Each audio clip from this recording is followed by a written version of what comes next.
Welcome to Karthikeya. గరుడ పురాణం 3వ అధ్యాయం. శ్రీహరి ఇలా యమమార్గమంతా గడిచాక యమపురంలో ప్రవేశించిన జీవులు ఎలాంటి బాధలు అనుభవిస్తారు అని గరుత్మంతుడు శ్రీహరిని అడిగాడు. అప్పుడు శ్రీహరి, గరుత్మంత, ఆ నరక బాధలు వింటే నువ్వు భయపడతావు. అయినా అడిగావు కనుక చెప్తాను విను.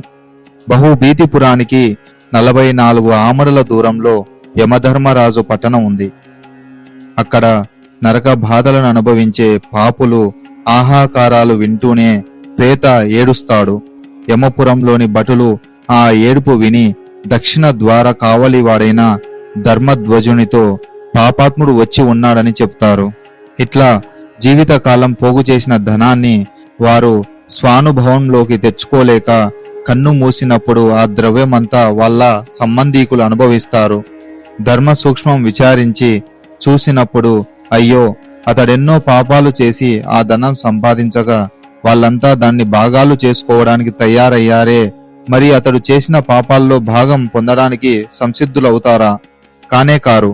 అందులో విషమెత్త పాపమైన వారిని అంటదు. పాపం చేసినప్పుడు శిక్ష అనుభవించక తప్పదు. యమపురంలో ద్వారపాలకుడు ధర్మధ్వజుని ద్వారా చిత్రగుప్తునకు పాపి వచ్చాడన్న సమాచారం చేరగానే అతడు ఆ విషయాన్ని యమధర్మరాజుతో చెప్తాడు. యమధర్మరాజుకు వచ్చిన పాపుల్లో ఎవరు నాస్తికులో ఎవరు పాపాత్ములో తెలుసు. అయినా చిత్రగుప్తుని అడుగుతాడు. చిత్రగుప్తుడు సర్వజ్ఞుడే అయినా అతడు శ్రవణులను అడుగుతాడు. ఎవరి శ్రవణులు? ఈ శ్రవణులనేవారు బ్రహ్మపుత్రులు. వీరు స్వర్గలోక, మనుష్యలోక, పాతాళ లోకాల్లో ఎక్కడైనా ఏ ఆటంకం లేకుండా సంచరించేవారు. దూరశ్రవణ, దూరదర్శనాది విద్యలున్నవారు. వారి భార్యలు అలాంటి వారే. వీరిని శ్రవణి అంటారు.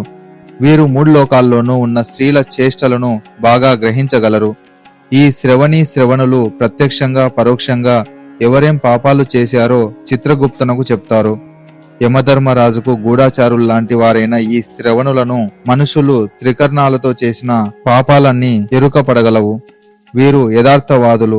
దాన వ్రతాది పుణ్యకర్మలు చేసిన వారికి స్వర్గ సౌఖ్యాలు కల్పించడంలో వీరి పాత్ర ఉన్నట్లే సత్యవాదులైన వీరి వల్ల పాపుల చరిత్రలు కూడా యమునికి తెలియగలవు. మనుషులు అజన్మాంతం చేసే సమస్త కృత్యాలు కనిపెట్టడమే వీరి పని.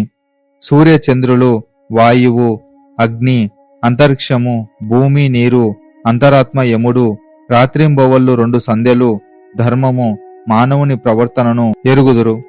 ధర్మరాజు, చిత్రగుప్తుడు, శ్రవణులు, సూర్యుడు మున్నగు వారు శరీరధారిణి అతడు లేదా ఆమె చేయు పుణ్య పాపాలను చూస్తూ ఉంటారు. యముడిలా శ్రవణ, చిత్రగుప్తాదుల సహాయం వల్ల మనుషుల పుణ్య పాపాలు తెలుసుకొని వారిని పిలిచి తన నిజరూపాన్ని చూపిస్తాడు.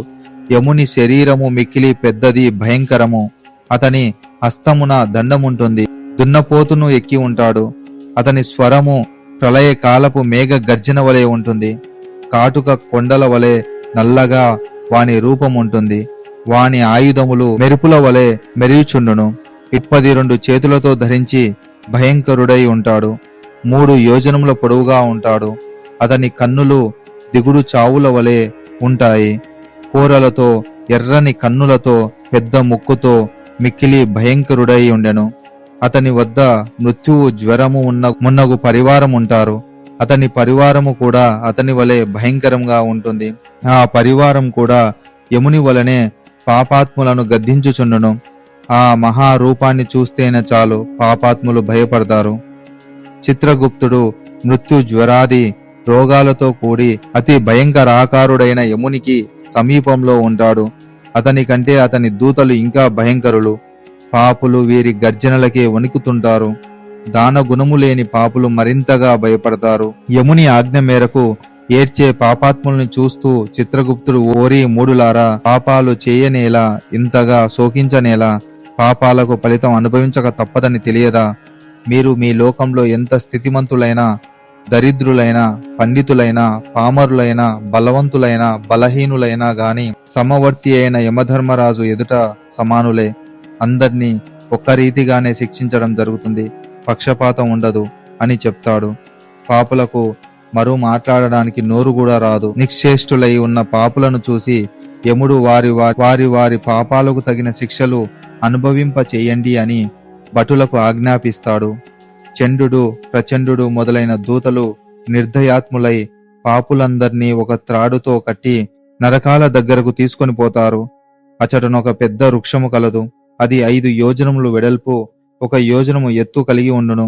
యమభటులు ఆ పాపులను తలక్రిందులుగా కట్టి కొట్టెదరు. ఆ బాధలను భరించలేక దుఃఖించుచు పాపులను రక్షించువాడు ఏ ఒక్కడూ అక్కడ ఉండడు. ఇట్లు వేలాడుచున్న పాపులు యమభటులను అనేక విధములుగా ప్రార్థించెదరు. యమభటులను వివిధ ఆయుధములతో మరింతగా వారిని కొట్టెదరు. పాపాత్ములారా, పాపకార్యమును నేల చేసిరి.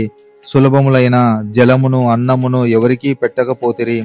కాకులు కుక్కలకైనా ఏమీ పెట్టలేదు. అతిథులను ఆదరించలేదు. పితృదేవతలకు తర్పణములైనా ఇవ్వలేదు. యముని చిత్రగుప్తుని మంత్రములను జపించలేదు.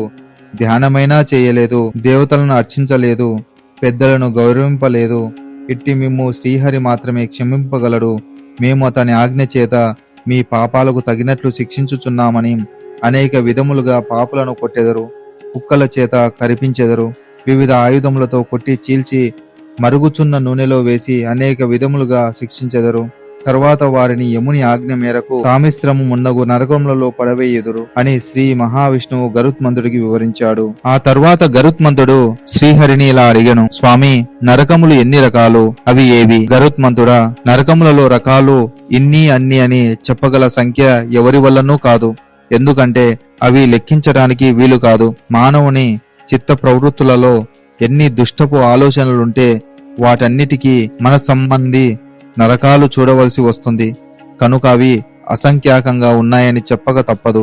కాని నీ వంటి జ్ఞానికి ఆ సంఖ్య రేణమాత్రంగానైనా గోచరించడానికి రహస్యమైన ఈ సంఖ్యను చెప్తున్నాను. క్రూరమైన నరకాలు 84 లక్షలున్నాయి. జీవుల సంఖ్యకు ఇవి సరి సమానమనుకో. వీటిలోనూ ఘోరాతి ఘోరమైనవి 21 నరకములు. ఈ 84 లక్షల నరకాలు ఎన్నో శిక్షలకు స్థానాలు. చాలా భేదాలతో ఇవి కల్పితాలు.